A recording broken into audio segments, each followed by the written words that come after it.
सुधरतच नव्हतं आम्हाला काय. आणि सगळी कामं होऊन झालं. त्याचा जो आवाज होता तो वाढतच चालला होता, की सोडणार नाही मी कोणाला, मला जवळच्यांनाच भेटायचंय. मग नेमकं काय जवळचे असे नेमकं कोण आहे काय? बरं तो बोलत पण नव्हता ना काय. कोण काय काहीच सांगायला तयार नाही. फक्त भेटायचं एवढंच चाललं होतं. ते करत मग आम्ही पोहोचलो स्टेट शिवापूरला. तिथं गेलो तर त्याला तिथं पोहोचेपर्यंत त्याला जरा डाऊट आला बरं का, की आम्ही त्याला कुठं घेऊन चाललो. म्हटलं मला माहिती आहे, पण तिथं जाऊन पण काय उपयोग होणार नाहीये म्हटला. मला जे करायचे ते मी करणार आहे म्हटला नाही का.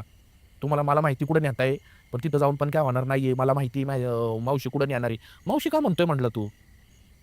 कोण मावशी? म्हटलं नाही, नाही. मावशी, मावशी हे चाललं होतं ना नाही का. चाई माझी मावशीच लागणार की म्हणला. मग म्हटलं आम्हाला थोडाफार जरा अंदाज यायला लागला, की बाबा हा नेमकं कोण आहे? जवळचा एवढं कळलं, पण हा नेमकं कोण आहे म्हटलं.